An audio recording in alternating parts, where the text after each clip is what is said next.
And the guy wins 3 MVPs, finishes second twice, third once, fourth once in the 7-year stretch. I mean, that's not, Mike Trout hasn't gotten. Right.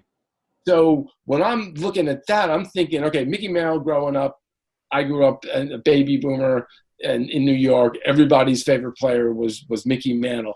And you look at the Mount Rushmore of Yankees, it's Babe Ruth, Lou Gehrig, Joe DiMaggio, Mickey Mantle. And for me, when I finished the research and reporting on this book, I said, well, if Yogi doesn't replace Mickey on Mount Rushmore, then they need 5, because he was every bit as good and played the most taxing and most important position of anyone on the field.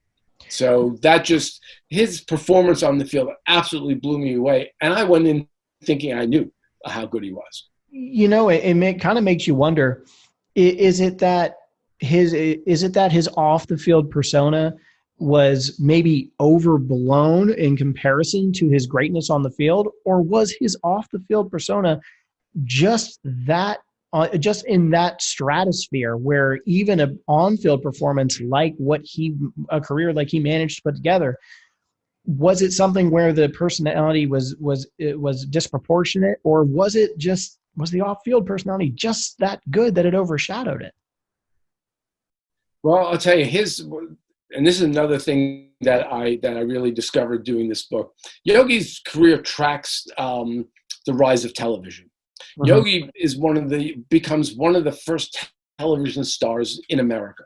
He is as famous as anybody in America during the 50s. And he is on all of the variety, Ed Sullivan, Perry Como, Milton Berle, Jackie Gleason show. He's always there waving, talking to the crowd. He's on game shows. He's doing cameos for with Marilyn Monroe in The 7-Year Itch in 1961. Him, Mantle, and Maris were in a dugout with Doris Day and Cary Grant in a touch of Bink. He is in 1962. He played a brain surgeon on General Hospital. And the amount of commercials that he did, he sold everything from Camel cigarettes to Puss in Boots cat food. I mean, he was on television all the time. So yeah, I think as a personality, and of course, whether he said them or he didn't. He said most of them, but he didn't say all of the Yogiisms. Right. And that just became part of the folklore. In Bartlett's book of famous quotations, there are 8 quotes attributed to Yogi Berra, more than any United States president. Think about that. This is a guy with an 8th grade education at best, who is one of the most quoted people in American history. So yeah, I think his personality absolutely overshadowed his on-the-field performance. And, let's face it, I mean, he lived to be 90 years old. I think there's a lot of people in their 30s and 40s, even 50s, who never saw him play. Right. Only heard about him, and might have read a book or two, might have read some old articles. Maybe they saw the Don Larson Perfect Game classic, but they never saw Yogi play. Right. And but they certainly heard of Yogi, and they saw him on television. Right up until the last year or two of his life, Yogi was still making commercials. He upstaged the Aflac Duck. On a great commercial. And I interviewed both of the guys who ran that advertising campaign. They said, far and away, the most popular Aflac commercial ever done. And that's how, so yes, I think he was so popular as a personality that sometimes his greatness on the field got lost in the shuffle. Do you think that, I always wonder, baseball is such a team game. You know what I mean? But do you think the Yankees of those time periods, I'm not saying insinuating they wouldn't win as many World Series if Yogi wasn't on the team, if he became a Cardinal, right? Those teams were just so leagues ahead of everyone else at that time. But I do wonder, did they lose a tangible amount of that sort of sorry to use this word, but like mistake that you lose just a little bit of that epicness without Yogi Berra during that time frame?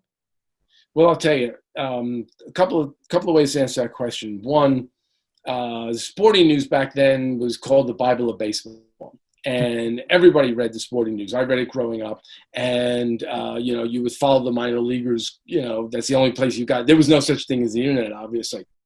And they ran a poll every year, best arm, fastest player, best swing.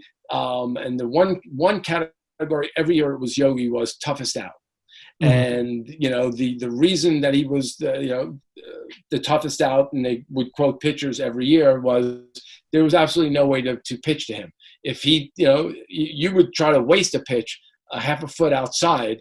If Yogi thought he could hit it, he swung, and he, especially with the seventh inning on, there was no sabermetrics back then. We didn't have computers to log this in, but everybody that I talked to said, sixth inning on, Yogi was a different hitter.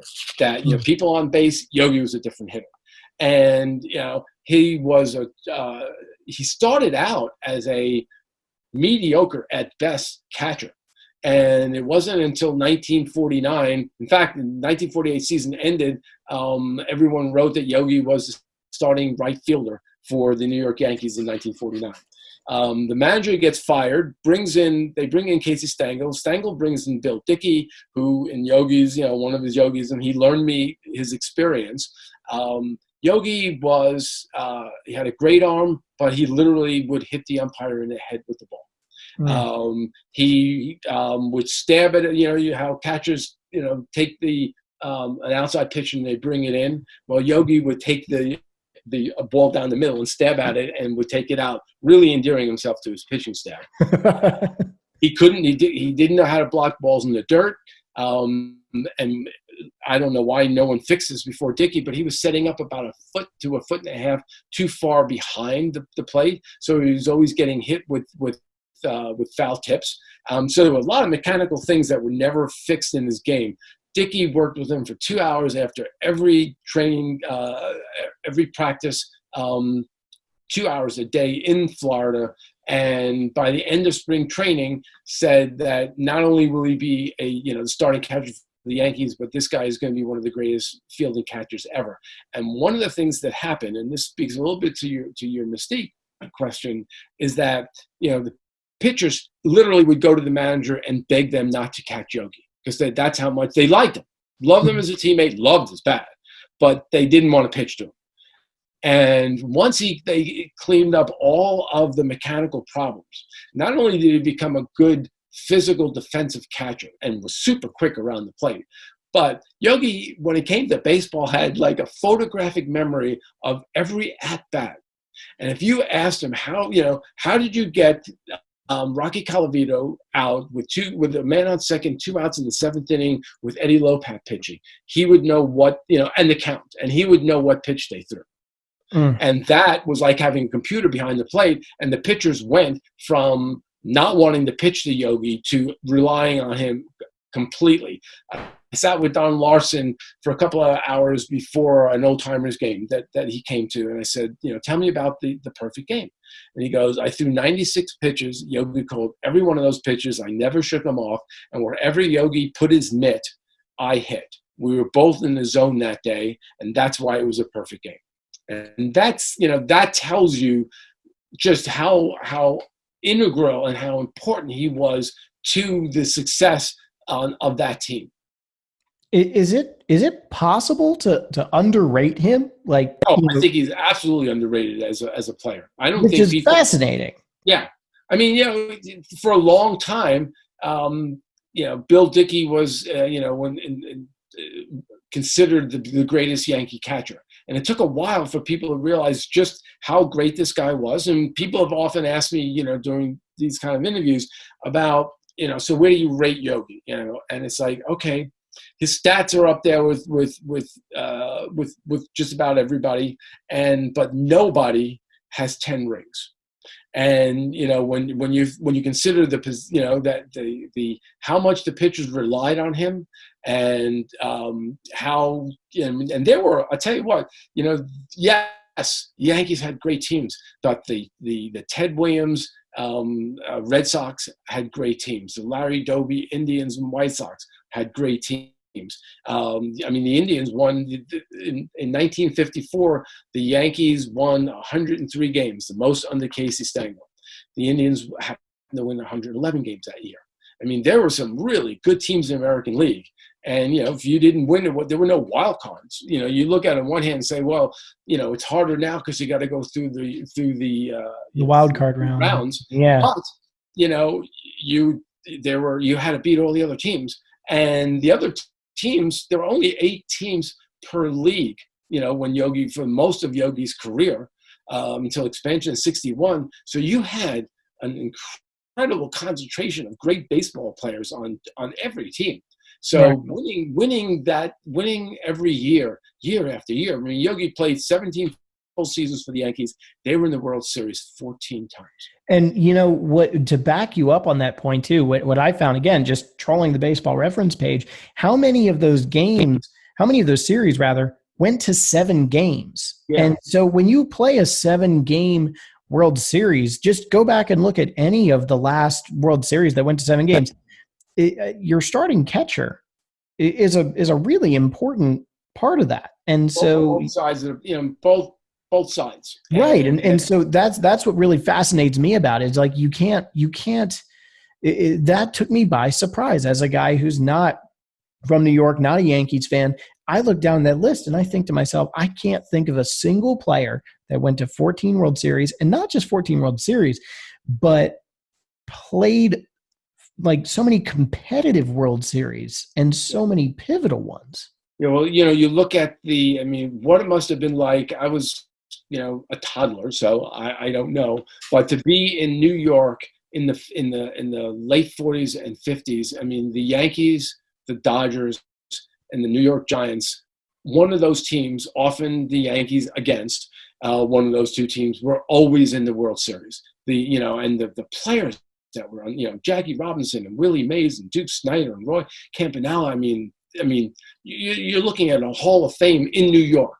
There's right. 16 teams, 3 of them are in New York City, and and they're always playing against each other in the World Series. And those World Series were epic. I mean, just epic. And so is there one thing that a person like myself, someone who maybe didn't grow up with the Yankees culture, or maybe if you think about it, they haven't won a World Series since 2009, which is a long time in Yankees time frames. That's sure. Yeah, well, there's a lot of kids now coming of age that have never seen a Yankees World Series win.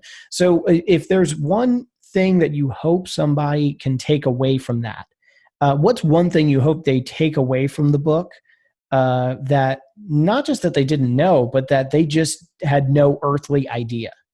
Well, I'll tell you what, we haven't talked a lot about Yogi's personality. We spent a lot of time talking about his baseball career, which is great because I think we both agree that he's probably overrated. But as great as a player as he was, and as famous as of a person that he was in America, this is a guy who just was absolutely accessible. He was as comfortable sitting at a table with Ronald Reagan and the Crown Prince of Saudi Arabia at a state dinner, which he went to several in the White House, as he was talking with the security guards and the clubhouse men. Never put on airs, never thought of himself any better than anybody else. Just a genuine, really nice guy. And, sort of like the way you would want celebrities to be. And that, I spend a lot of time talking about both sides of Yogi's life. And again, one of the things that, I knew from friends who covered him and people who knew him far better than I ever did, what kind of person he was. And one of the things that I really wanted to discover was, how does someone go through a life and that was as successful and as famous as Yogi's, and come out of it as just your average person, and not putting on airs and just just, just a super nice guy Yogi was the kind of guy that when he walked into the room, everyone felt better. And that's a unique thing. And so I really wanted to see how that happened. And that really drove me. So I think you reading this book, you really get a feel for a really, really unique player and a really, really unique person. That's awesome. Well, Jon, I can't wait to get my copy. As I've ordered one. I can't wait to get it and really dive into it. And I hope that what I really hope is that people. I've been to high school. I had a high school graduation. If you see a fork in the road, take it. I get it. You know what I mean? Like, I've seen the footage of Jackie Robinson stealing home, right? The biggest thing that I hope that what happens is an appreciation for players like him, a player like him. There's really no one else like him. And it seems like, that based on what I've read in terms of the reviews and things like that, you've really accomplished that. So well, thank you. I really look forward to reading it, and I can't thank you enough for joining me. My pleasure. Absolutely. I could talk Yogi all day, especially these days when we're all going through kind of a rough time, and everything feels like Groundhog Day. Yogi made reading this book. I mean, a lot of people. I've actually gotten an awful lot of emails from people that I don't know, thanking me because I think people are just looking for something to feel good about. Yeah. And he was the American dream. You're doing it. You're doing a service. You're doing a service for us right now. I give all the credit to Yogi on that one because he was the person that led that life, and it was just really my pleasure to write this book. Absolutely. Well, from one pandemic book clubber to another, I very much appreciate your time, and I hope that we get to watch baseball and just enjoy it, all of us. My pleasure, Adam. Anytime. Thanks.